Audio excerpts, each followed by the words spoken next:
Recording in progress. Welcome, everyone. Feel free to introduce yourselves with your name and where you're calling in from in the chat. We will get started in just a minute or so.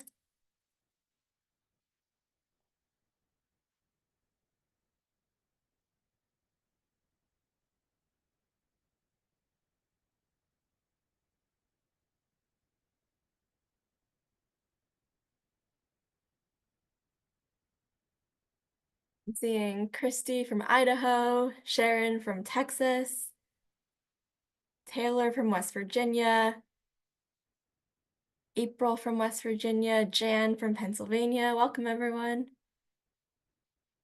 Feel free to keep going on introducing yourselves.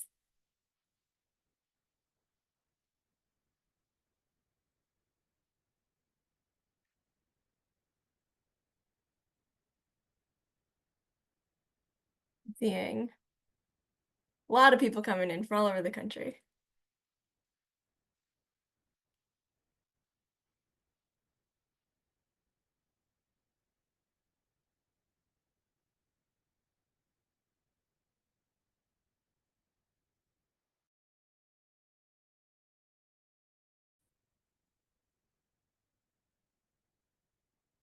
Great. Let's get started in about 30 seconds. I still see people trickling in from the waiting room.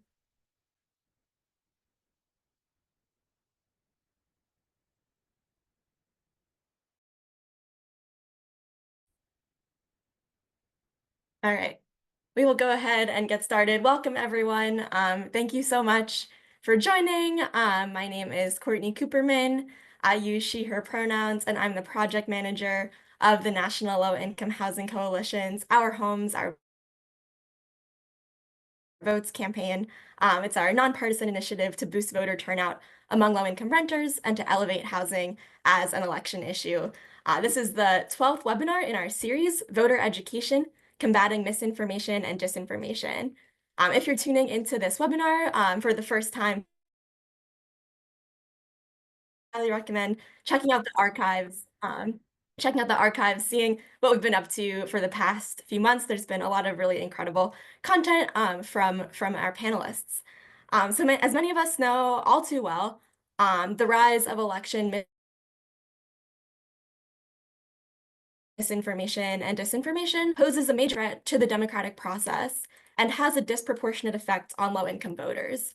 This webinar will cover the basics of misinformation and disinformation and share strategies that housing organizations can employ to counter the threat of voter misinformation and disinformation that are targeted towards their communities. And we can go on to the next slide. So on today's webinar, we will hear from Chelsea Cartwright, who is the Truth and Democracy Project Manager at the League of Women Voters, and Justin Kwasa, who is the Democracy Program Director at the League of Conservation Voters Education Fund, who will provide a training on responding to misinformation and disinformation. I just know that I personally have a lot to learn on this topic, and it is a real privilege to have the chance to learn from them. So before we get started and dive into things, I have just a few housekeeping items. First, this webinar is being recorded. The recording and the resources will be shared in this week's edition of our Friday email newsletter, The Connection, and the recording will be posted on the NLIHC YouTube channel by the end of the week. Second, we have closed captioning enabled. Thank you so much to our captioner for being here today. Please ask questions using the Q&A feature throughout the webinar. With so many people attending, it can be hard to catch the questions in the chat, and we're more likely to notice them if they're in the Q&A. Speaking of the chat, we ask that everyone engage thoughtfully and respectfully in the chat, and to live by the platinum rule, which is to treat others the way that they want to be treated, even if that's different than the way you want to be treated. And last but not least, I'll just leave you with a reminder that Our Homes, Our Votes is 100% nonpartisan, meaning that we don't endorse candidates or political parties. We're here to encourage voter turnout and build the political will for housing justice and hold all candidates accountable. I'm seeing that, am I having audio issues? Sorry, I'm seeing that in the chat. Sorry about that. I hope I can get that resolved. I will work on that. We're actually gonna go ahead and launch into Justin's slides. If you wouldn't mind moving a few slides ahead to go to Justin's presentation. Thank you so much. With that, I'm gonna hand it over to Justin. Hey folks, how you doing? Justin Kwasi, he him pronouns as it says on the screen, Democracy Program Director, League Conservation Voters Education Fund. So we're an environmental organization that is very much in the democracy space and really encouraging folks to vote. I know you're probably asking why is environmental organization into voting, and we have a phrase where we say that we can't have a healthy environment without a healthy democracy.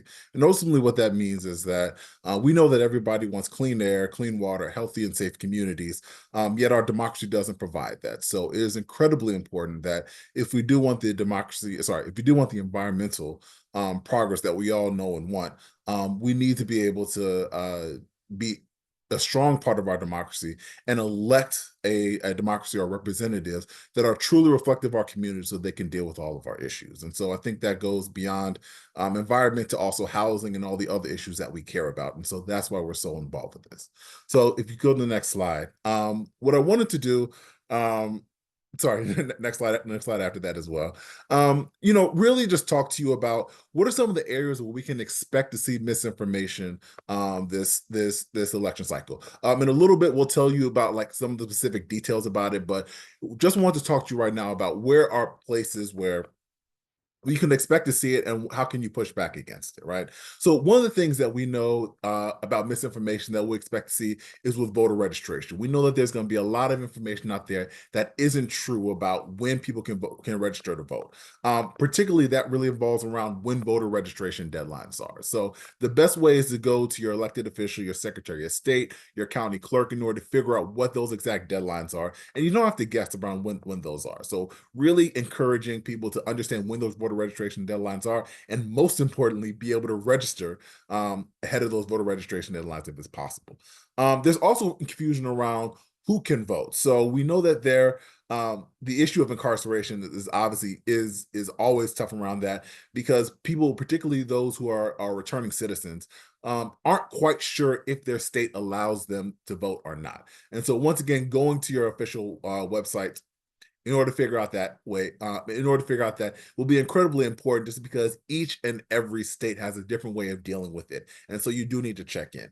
In addition, it is also important to know that in certain states, you can still vote while you're in jail, not in prison, because you haven't been officially convicted yet. So that is an option for people too, where if they are in jail, they might also have the option to vote as well. And then ultimately, there's also purges, which purges are, a common sense way to keep election rolls current. Obviously, people move away, people move out of states, people change addresses. And so there is a maintenance that need to happen with the polls of who's registered. But a lot of times states do use vote purges in order to eliminate people very close before the election and make them not register when folks think they are. So being able to check your registration right now is a great way in order to push back against any disinformation that if you are on voting.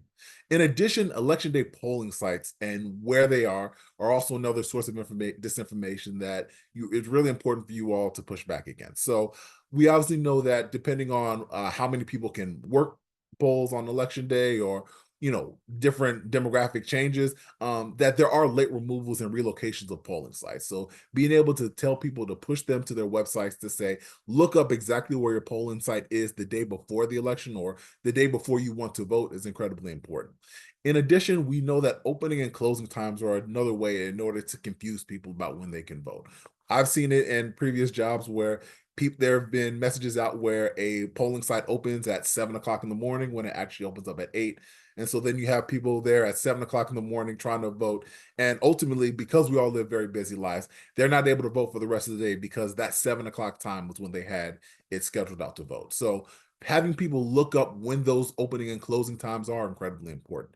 And then finally, one thing that's incredibly important as well, particularly in states like Georgia, other states that have a history of long lines when it comes to voting, is when you go to the polling place, if you go at the very end of the day, if you are in line before the official end of the polling place, stay in line so that you can have your vote counted.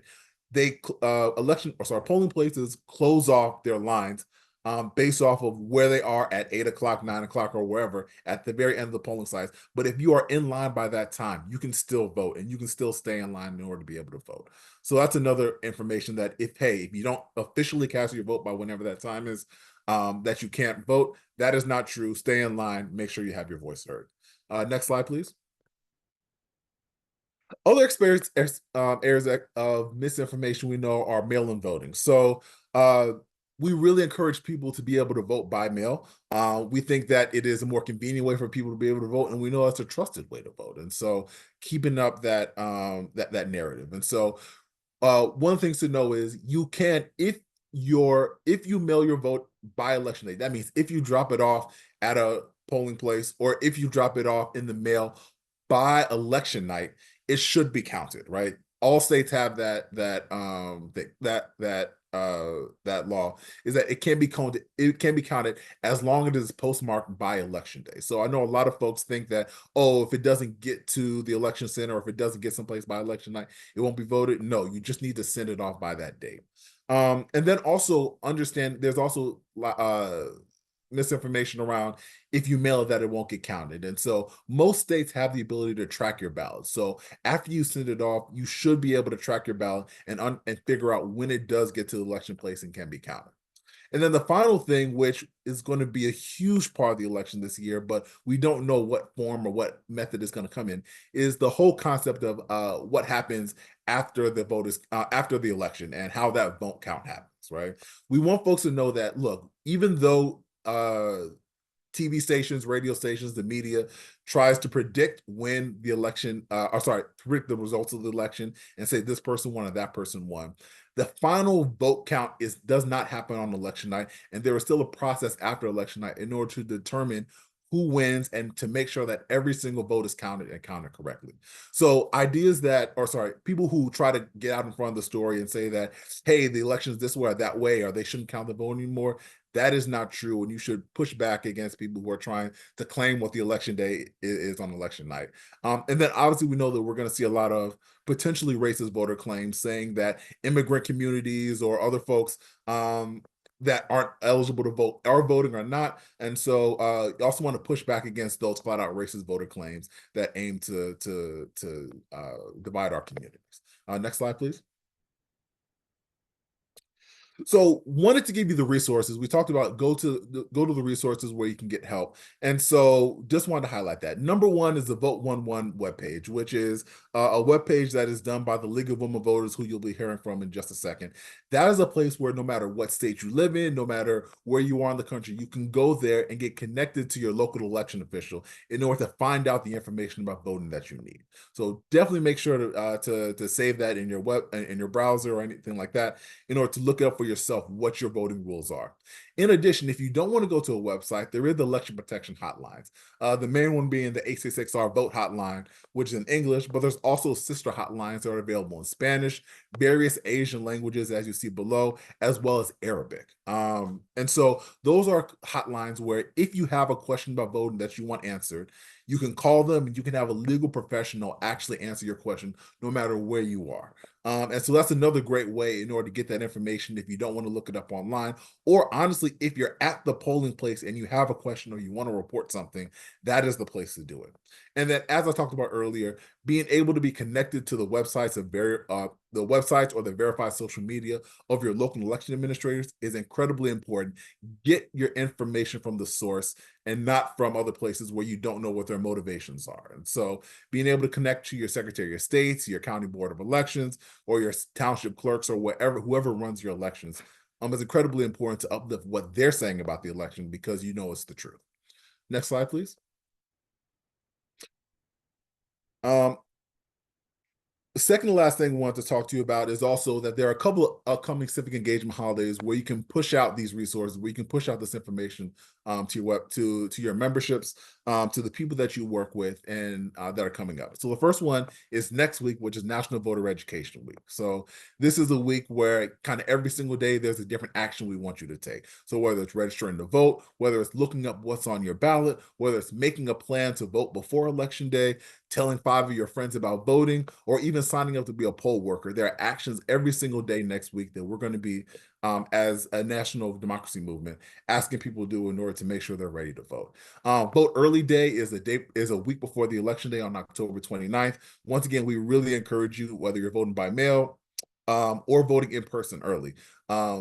Make sure that you vote early to make sure that nothing happens on election day that does prevent you from voting. Give yourself the time in order to be able to vote freely and fairly. And then Election Hero Day is on November 4th, the day before Election Day, which is just a day to celebrate all the people that make our elections work and make sure that our democracy is strong. And so, once again, making sure to highlight the amazing people that do the work every single election in order to make sure our vote is counted and our voices are heard. Last slide, please. So, the last thing I wanted to talk to you was just talk to you about our roles as what we do as nonprofit workers, what we do as workers in the community. And it is incredibly important that we're helpful in preventing the disinformation, the misinformation that happens in our community. The voter suppression that comes with this misinformation affects our communities first.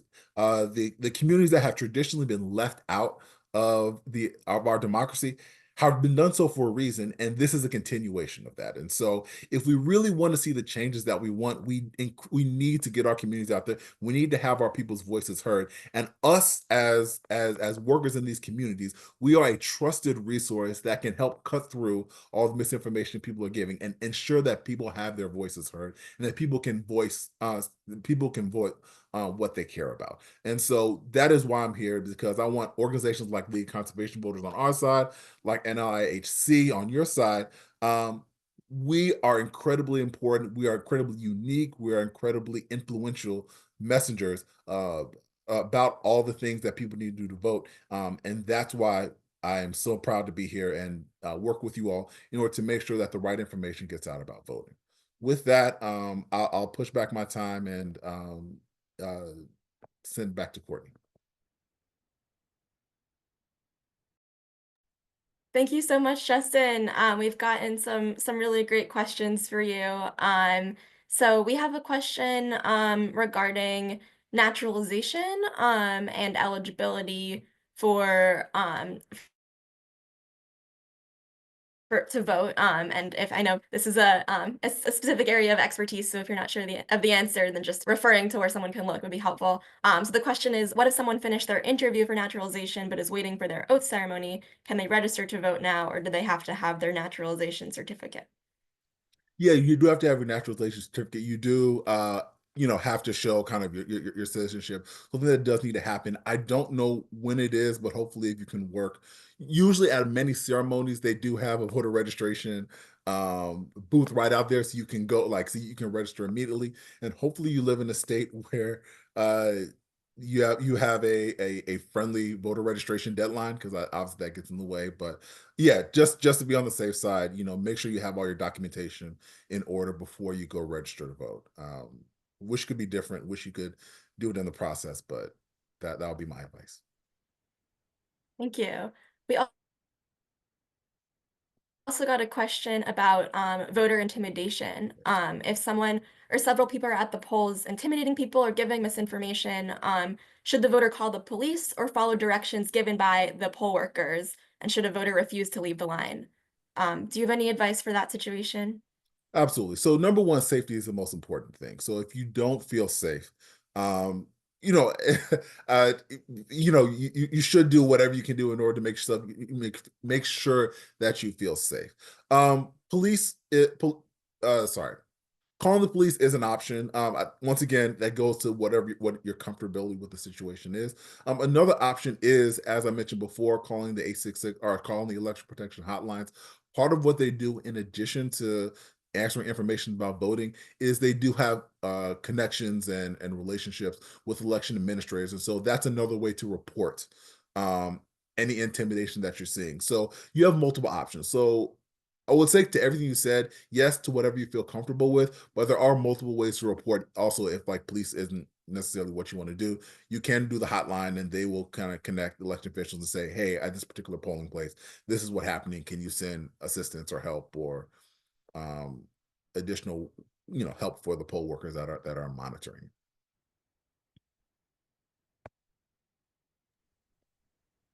Thank you. Thank you. That's super helpful. Um, we got a question also about legislation to increase voter access. And I know this is something you've worked on a lot. Could you talk about any updates from legislation in Congress that would strengthen voting rights for eligible citizens? Absolutely, absolutely. So there are four main bills that we're pushing and hopefully can hopefully pass in 2025 that would increase access. So the first one is the Freedom to Vote Act. Freedom to Vote Act is a bill that has all of the um, best practices that we know around voting. So automatic voter registration, same day voter registration, allowing for at least 2 weeks of early voting. Um, Different ballot curing procedures post-election so that if you do send your vote in and there's issues, you can correct it and make sure your voice is still heard. So all the best kind of practices that we know, that's kind of it contained in there. And we're trying to pass that so that there are nationwide standards instead of kind of the 50 different systems that we have in each and every state. So that's out there. The second one is the John Lewis Voting Rights Advancement Act, which is an update of the historic 1963 Voting Rights Advancement Act. And ultimately what that does is um, it's kind of a defensive bill where if a jurisdiction, a state, a city, town passes a bill about voting, it is automatically reviewed by a three-judge panel to determine if it has a negative impact on people being able to vote, particularly if it has a negative racial impact, obviously going back to the civil rights movement. And so it updates in order to better suit the times that we have now of voter suppression versus what it looked like 50 years ago when it was initially passed, or 60 years ago, as that initially passed. The next one is the Native American Voting Rights Act, giving specific protections for people in indigenous communities around, because there are different sovereign countries that we're dealing with. There's just different issues that go there. And then the final one, which is near and dear to my heart because I live in Washington, D.C., is D.C. statehood. So ensuring that the 700,000 people in Washington, D.C. Actually have representation in Congress, which they don't currently have. And so I think the four of those are the main democracy bills that we think in combination, if passed, can do a really excellent job of ensuring everybody has the right to vote easily, freely, and fairly. Thank you, Justin. I'll add to that. In past years, we've endorsed a bill called the Our Homes, Our Votes Act that would add subsidized housing to the Motor Voter Law or the National Voter Registration Act, which is basically what enables people to register to vote seamlessly while they're getting a driver's license. And so the reasoning here is it would make a lot of sense to be able to have that seamless voter registration process while also signing a lease and there's a lot of potential proposals that would strengthen voting rights. I'm seeing some comments. I'm seeing Edith commented about Michigan's voter registration processes, and I think that really underscores this point. We have so many states that do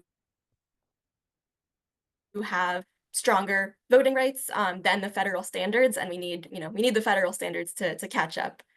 I'm also seeing a question in the chat from Coach Ron about voter ID. Could you speak a little bit about the kind of patchwork of voter ID laws and where people can to navigate that?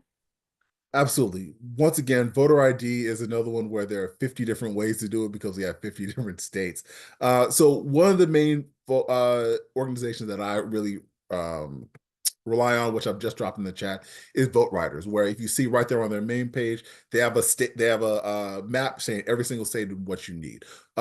It's about half and half, where about half of the states you don't need any type of voter ID in order to be able to vote. You just go in, say what your name is, and you go vote. The other half, they do have voter IDs, and to be perfectly honest, in every single state, the list is different in terms of what they do. Some people do student IDs, some people do certain licenses, some people don't. So ultimately, you have to really look up what is there. But one of the things I will give a shout out to Vote Riders for is that they can work with you and your friends and family in your community. If people do not have an eligible license, they will work with you in order to find one for free. So I know a lot of times we consider, voter IDs to be somewhat of a poll tax because usually those IDs do come with a cost, whether it's passports, driver's license, or even, state IDs. And so um, that will be the great place to go in order to figure out what your requirements are, and then B, if you don't meet those requirements, what are alternate ways that you can get one in order to vote this election.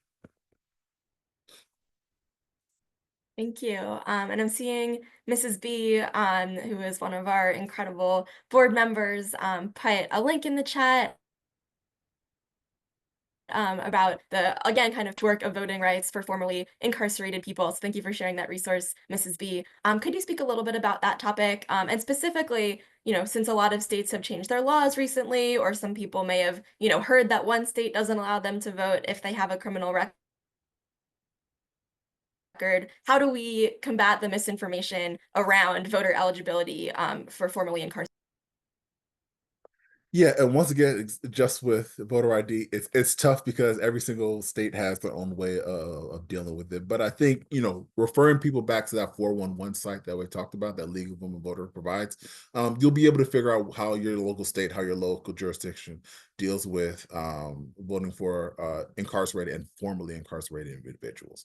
I mean, what we talked a little about a little bit earlier. Until we do have a judicial system where you are guilty until sorry you are innocent sorry you are innocent until proven guilty. And so because of that, a lot of folks that are awaiting trial, that are in jail, do have the opportunity to vote absentee. How easy that is to do definitely depends by states, and I think ultimately uh you have to figure that out. But I think that's what the case is in jail.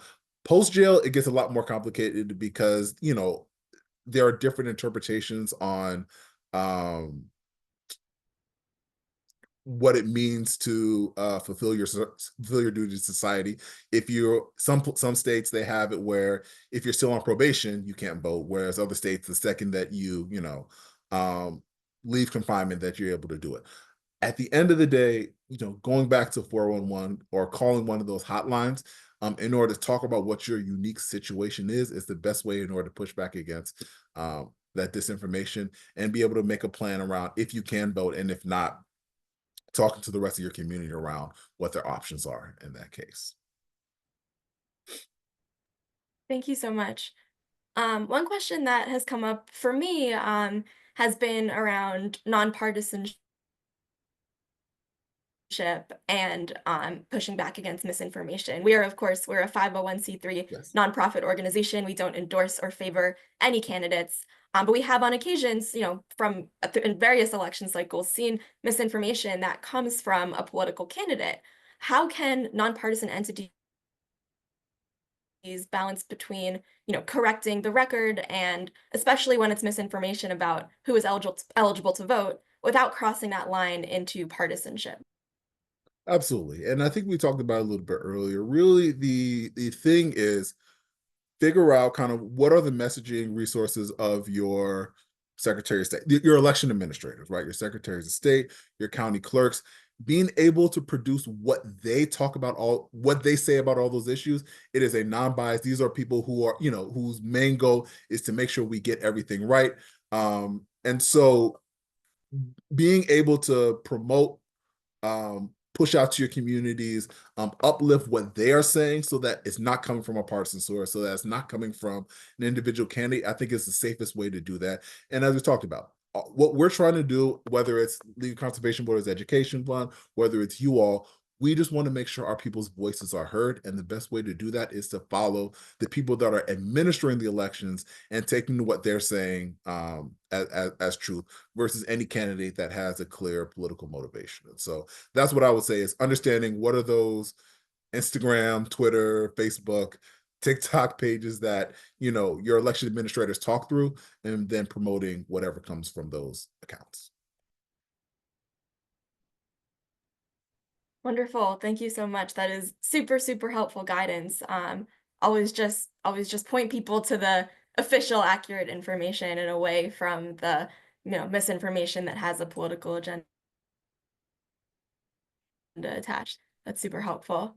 I also saw a comment a little while back from, I believe it was from Lanita, and I know that my colleague Lindsay answered that in the chat. I just wanted to uplift it because it was a great question. Lanita asked which entity provides voter registration posters and information that can be posted. Lanita works in affordable housing and would like to put posters in apartment lobbies and at mailboxes. Lanita, that is what we love to hear, and that is part of why Our Homes, Our Votes exists. We're here to provide tools and resources for people who work in affordable housing to promote voter registration in their communities. So I'll drop a link in the chat to where we have some downloadable resources and things you can order online, but definitely connect directly with us so we can point you in the right direction there. Great. I'm gonna see if we have any more questions for Justin, but I also see that we've been joined by I believe Jeanette is joining us from the League of Women Voters. Jeanette, if you're here, you can hop on camera and we will hand it over to you in just a few seconds.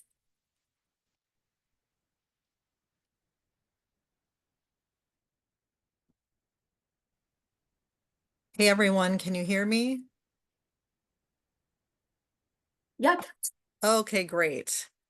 So good afternoon, everyone. Hi, I'm Jeanette Senecal. I'm the Senior Director of Mission Impact at the League of Women Voters of the United States. I'm super excited to be here with you today. My colleague Chelsea Cartwright couldn't make it, so I'm jumping in to cover our Democracy Truth Project, which is our big national project to help combat mis and disinformation.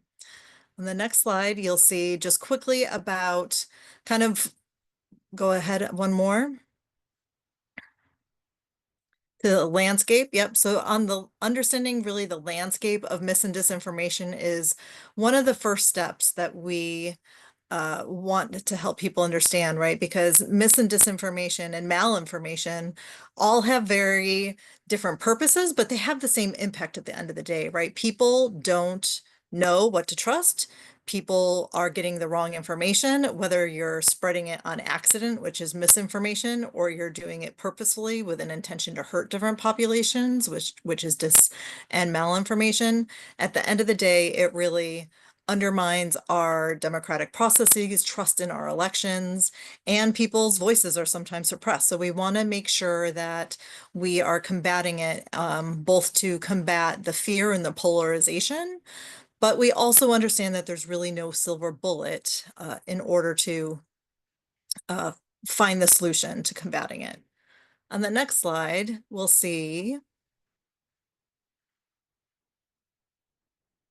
just quickly some of the definitions around mis, dis, and malinformation. So misinformation, again, is designed at or defined as false or inaccurate information. And again, it's usually spread more accidentally. Disinformation and malinformation are more insidious and have a more negative impact and are generally targeted at specific communities, but they are based on false information, which is intended to mislead, have harm different communities, have a negative impact. The pervasiveness of disinformation is really aimed to deliberately disrupt and amplify mistrust, and it really presents a significant threat to both the security of U.S. citizens, the well-being of U.S. citizens, and the trust of our electorate in the outcome of our elections and other processes within our democratic process as well, right? It's not just about our elections, it's about other institutions within our country. If we move on, we'll talk a little bit about why dis and malinformation is spread. Again, the misinformation side of things is usually spread because people are doing it on accident, but the dis and malinformation is usually spread because people have a specific political outcome they're trying to deliver. They have a specific ideology, there's financial motivations, Sometimes it's for amusement, sometimes they're harassing people, but really the producers and the disseminators of the original content of dis and malinformation, they're really hoping to benefit from poorly informed people who they can manipulate to their advantage. At the end of the day, they're really trying to get to a specific result. When we think about why people believe or misbelieve or don't believe dis and malinformation, a lot of the times when you see it come up, it's really playing on our emotions or our biases, right? It's amplifying our fears or our anxieties or our anger at a specific outcome that's happening, but it's often based in a kernel of truth. So it makes it easy to believe, especially if you're predisposed to believing it already because you want to, because it might help relieve some fear that you're already having, right? Because it is playing on our emotions. And people tend to process information by looking for and interpreting things that are consistent with their already beliefs and they're already instilled biases. So oftentimes dis and malinformation plays on confirmation bias because we already think this. And so, gee, now we're seeing this piece of information that just reinforces and tells us that, yes, in fact, our bias is true. And the most effective misleading campaigns combine all of those strategies, right? They play on our fears, they use our emotions, they're based in that kernel of truth, and they inform and reinforce biases that people already have. When combating misinformation, we really want to, we call it the SIFT method, right? You want to stop for a moment when you're reading something, especially if you're having that first emotional response to something. Stop, investigate the source, find better coverage, and trace the claims or the quotes or whatever back to their original content. Because sometimes what we'll see with misinformation or disinformation is that it is accurate information, but just used out of context, or it's accurate information from a different point in time, or it's accurate numbers about something that are being used in a way that is not telling the whole story, right? And so we want to make sure that we're taking a moment, especially when we're having that original response to it, to see if there's better information out there or see if there's other information that can confirm or disprove what we're seeing. We also really want to cultivate meaningful dialogue in our own networks. We are all really trusted messengers within our own networks. We can help uh, not spread mis and disinformation on accident. It's on us to help stop the spread, but it's also on us to help spread the right information. Because one of the things that we can really do is focus on spreading the accurate information as much as possible. Because when your network hears from you and your network sees you talking about different things, they pay a bit more attention to what you're saying. And then when they see something that's inaccurate, they think, oh, so-and-so, who I know well, said something different. Maybe I should take a moment to look into this.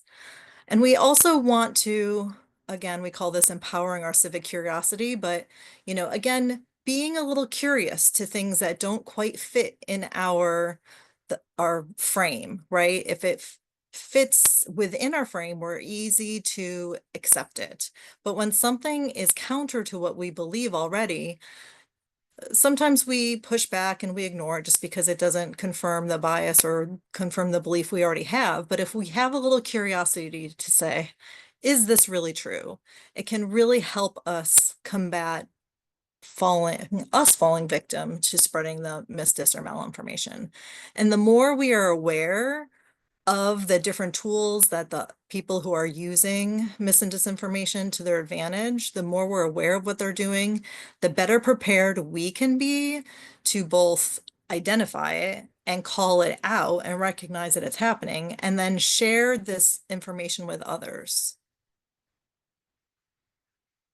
When we're trying to address mis and disinformation, the first thing we really want to do is try to neutralize the information by holding up the narratives that are true, right?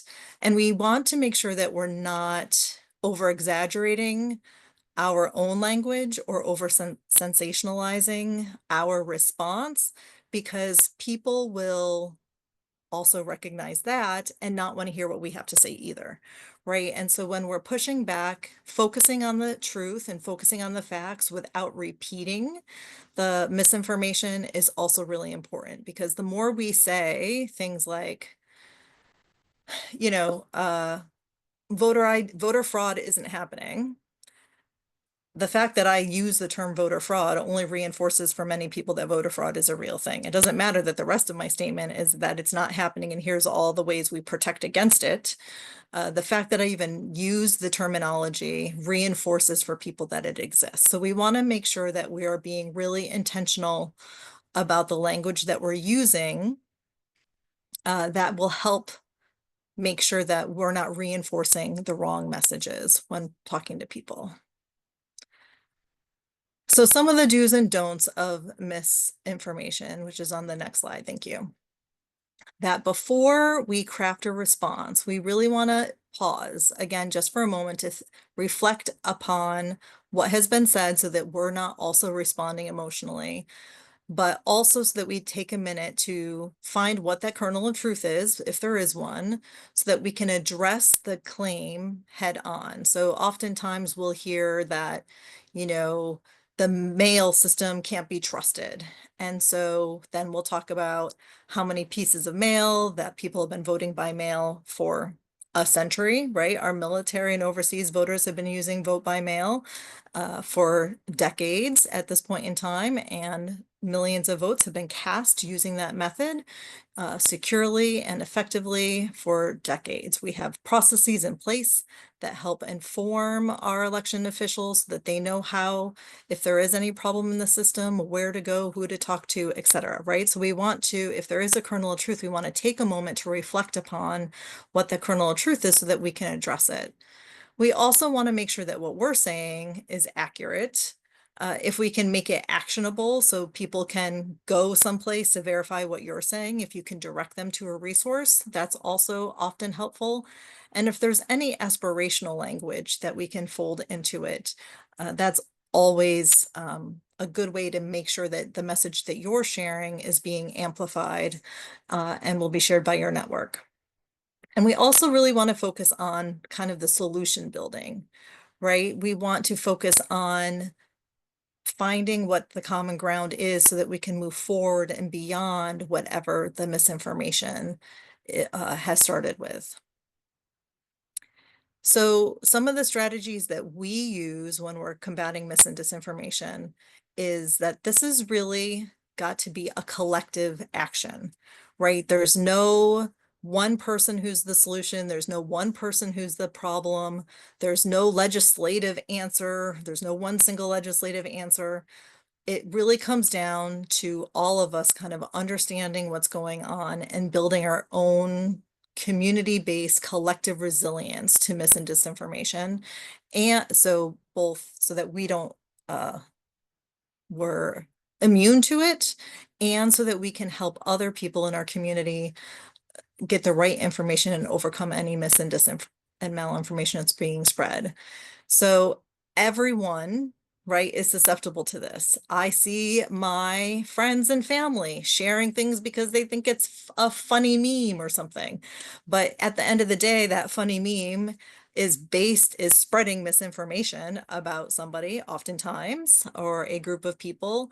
And that misinformation is usually doing harm to a group of people. And so we want to make sure that we are not falling victim to that same rabbit hole, right? Like we don't want to be one of the people who mistakenly spreads mis and disinformation. But we also want to make sure that if our friends and families and colleagues within communities of color are really being directed with mis and disinformation, like they're being targeted with that information, that we're also able to help support our friends and family as they're working to overcome this. So really understanding how communities of color and underrepresented communities are effective is really key to unraveling mis and disinformation. So, you know, for this community, a piece of dis and malinformation is that people without a home can't vote, right? Like that is misinformation. If you don't have a home, you don't have a permanent address, you're not allowed to vote. Well, that's actually not true. There's a lot of the rules are different per state where you can get registered to vote, etc. If you are experiencing homelessness or looking for home or looking for a home, that but there's a perception that they might not be able to vote. So we want to make sure that the communities that we're talking to and working with have the information that they need. And usually this is a state by state issue, but that they have the specific information that they need so that they can navigate the misinformation that is being spread amongst their community. And again, the more we're aware of how these strategies work, the better we can be prepared to push back on them. So again, going back to some of the do's and don'ts, we really want to make sure we're doing that SIFT strategy again, right? Reading beyond the headlines, doing a little fact check.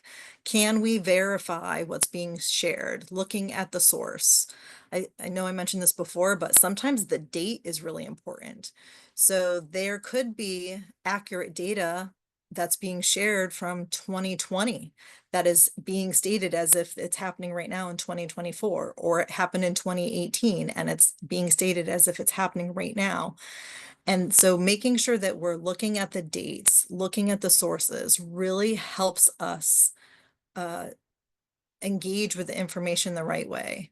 And I will say that especially on social media, one of the things we want to avoid doing is interacting with it at all. Even when we angry emoji it, even when we comment and push back, all that actually does in the social media realm is make it more likely that somebody else is going to see that information. What we really want to do is start a new thread that we're talking to our own community about, saying, here's the right information about whatever the issue is that you saw the misinformation on. We don't want to help spread it inadvertently because we have interacted with it in some way. On the next slide, we'll see, a couple of ways that we can help protect ourselves and help protect our communities is really making sure that we are following a diverse range of news sources and perspectives so that we're not limiting ourselves to only hearing from like-minded sources and individuals. And in part, doing that helps us understand what others are saying about the very issues that we care about, right? So when we see what others are saying, we can sometimes try to understand what the underlying fear is or emotion that people are having so that we can try to work on the root cause of what the problem is, not just kind of the symptom of it, but the cause of it. And if we're seeking well-balanced viewpoints, then we also know what kinds of arguments are working well in those other communities so that we can put together arguments that would be counter to what they're saying. Not everyone that we encounter is going to share accurate information. We're not gonna read accurate information. And so again, making sure that we take a moment to understand the source of the information and where it's coming from can be very helpful. As we're looking at this election season specifically, one of the things that is really helping to push back on mis and disinformation in the electoral space is encouraging people to be a poll worker or be a poll watcher or a poll observer in some way. When people are more engaged with their election process, they are more immune to the mis and disinformation that's being spread because they have their own lived experience through which they filter the information that they're getting. So when somebody says, oh, we saw 100 ballots rolled into this polling place and they were already voted, if you're a poll worker, you can very easily say, oh, well, this is what the process is. And you become, again, more informed, a better messenger. And because you are trusted in your own network, you become a really wonderful messenger to your community. Another thing is really keeping the lines of communication open with our local elections officials. They are bombarded right now with a lot of things, from information requests, from speaking engagements, from making sure they have the machines and the poll workers that they need and have everybody trained. There's a lot going on, but if we can have open lines of communication with them, they also know what mis and disinformation is being spread in our communities. And so we can help them spread the right information. Generally encouraging people, to understand what the process is in our local community. This is how and when absentee ballots are counted. This is how and when provisional ballots are counted. This is how and when people can cure their mail-in ballots if they had a problem. This is when the official results will be ready, right? Like the more that people know the different steps that are going to happen, the more they are, or the less likely they are to succumb to mis and disinformation. One of the other things we see a lot of mis and disinformation about is the candidates and where the candidates stand on different things. And so hearing from the candidates directly, if you have the time to either host a candidate forum or attend a candidate forum or debate, that can also be really helpful in making sure that we know as voters and then as messengers in our community, we know what information we can be sharing. So again, more tips for us when we're trying to combat misinformation.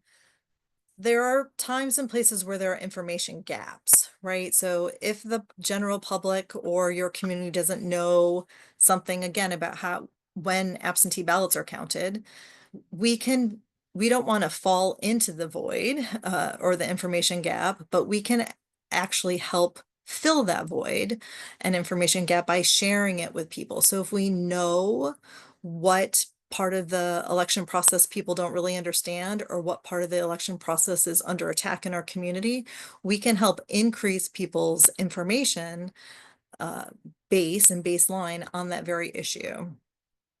When we're really talking about those processes and helping people understand, well, this is how the machines are checked, and this is how we handle them at the polling place, and then this is where they go after the polling place. When people understand the real specifics around the procedures and processes, it really helps them, again, not succumb to mis and disinformation. I know that the slide had a bullet, the previous slide had a little bullet about developing partnerships with trusted messengers. And that's true, right? Like I'm not the trusted messenger in every community. None of us is the trusted messenger in every community. So making sure that we have partners who have the tools and resources they need is critical, but we are the trusted messenger in many communities. And so making sure that we are using our own relational organizing skills to help our communities is really an important piece of the work for us to do between now and election day. Our theory of change generally around this, as I mentioned, if somebody's a poll worker or an election observer, that the more life experience someone has related to the election space and the more specifics they understand, they can be a key disruptor to mis and disinformation that's being spread, and they can help spread the accurate information in advance.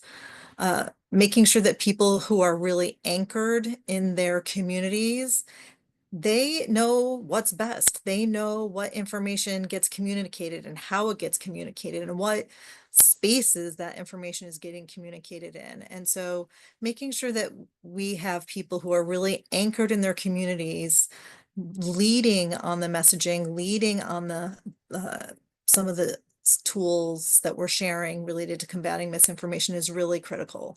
And if they're not already connected to their local election officials or their local news stations and things like that, sometimes we have those connections and we can help other communities have those connections as well, because they're the ones who really need to be leading the conversation within their community as the trusted messenger.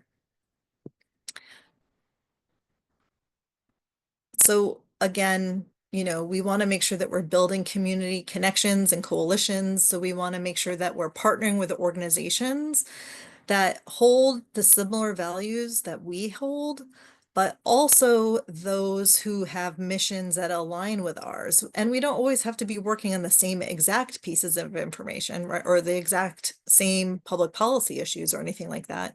But fundamentally, those of us who believe that people are the answer, right? People know their communities. People should have agency in the decision making and the public policies that are being designed about them, right? People need to be engaged. And when we work with groups that share similar values to us, it can really help us go beyond what we can do individually. We want to make sure we're joining forces so that we aren't duplicating efforts, for one thing, but also because together we have a much stronger opportunity to push back on the mis, and malinformation, and even understand what information is being spread so that we can help spread the right information. I guess we go to the next slide. Oh, that was the last slide in this deck. Chelsea might have gone through that very differently. I hope that was helpful. The league has a couple of different resources. We, in partnership with the National Conference on Citizenship, we have a program called the Civic Listening Corps. So if there are folks who are wanting to dig deeper into this and have a deeper training and contribute to tracking the mis, and malinformation trends so that we know what information we can share, we would love to share that opportunity with you. So please feel free to reach out to the league and we'd be happy to connect you to that. We also have a do's and don'ts on election information that's available in both English and Spanish. That's for the general public to help them really understand just the top 5 things that you should or should not do during this election timeframe. As we're heading into these last 40 plus days before election day, there's going to be a lot of activity. So I don't know if there are questions. I wasn't monitoring the chat. Thank you so much, Jeanette. You kind of answered my question, which was what resources are available for people to take home or to share with our colleagues who weren't on the webinar today. So if you could share any resources with me, I'll make sure those get in our follow-up notes. I really appreciate your leadership and jumping in today. I think this is exactly the information that I was looking for, and appreciate you stepping in. We have about 2 minutes left, and I just have a few closing announcements. If we could go back to the beginning of the closing announcements slides, I think it's like maybe 4 or so slides back. But just wanted to share that next week, from October 7th through 11th, is National Voter Education Week. It's a nonpartisan week of action to celebrate our democracy and ensure that voters are prepared to cast their ballots with confidence. I think that fits in very well with everything we were talking about today. There's 5 calls to action for National Voter Education Week: registering to vote, getting to know your ballot, making a plan to vote, understanding the process, and sharing with your friends and family. So keep an eye out on our social media for some National Voter Education Week content. Relatedly, as a follow-up from the webinar we did 2 weeks ago, we created a resource that summarizes the 4 nonpartisan civic holidays and ways that you can celebrate. We'll drop a link to that document. And as always, we have our very comprehensive online resource library with tools and templates that can help you plan every aspect of a nonpartisan voter and candidate engagement campaign. And as always, you can find that at ourhomes-ourvotes.org. Continuing in this theme of voter education, I also encourage anyone who hasn't done so already to check out TurboVote. It's our one-stop shop where voters can register, check their registration status, sign up for election reminders, and find nonpartisan election information for your community. As the election gets closer, TurboVote actually features even more information about what to expect on your ballots, including candidates all the way down to the hyper-local level. So it's really a great way to get acquainted with what to expect on your ballot, and you can scan the QR code or follow the link in the chat to get there. We can go to the next slide. I also will flag we have another webinar next Monday, October 7th at 2:30 p.m. Eastern, which will focus on knowing your rights and election protection. Note that this webinar is happening next week. We don't usually have them 2 weeks back to back, but seeing as this is such a critical time in the lead up to the election, we want to make sure you have all the resources in hand. We'll have 3 really fantastic speakers: Camilla Factory from the Election Protection Coalition, Nicole Burns from Patient Voting, and Amira Noman from Pizza to the Polls. Especially excited about that one. We can go to the next slide. So you'll just find a description of upcoming webinars and all the topics for the remaining 4 webinars in the series on our website. We can share that link in the chat. And last but not least, we can go to the next slide. I'll just share that Our Homes, Our Votes has our network of affiliates, which are nonpartisan organizations that are committed to carrying out the campaign's goals. Anyone who is on this call is welcome to become an Our Homes, Our Votes affiliate. We have a listserv for affiliates where we regularly share announcements and opportunities around nonpartisan voter engagement. We have regular affiliates office hours, and we have some enhanced access to Our Homes, Our Votes tools and resources. And we just shared the link to become an affiliate as well. So with that, I'm gonna pause us there. But thank you all so much for joining today. Thank you to our wonderful panelists for all the information you provided.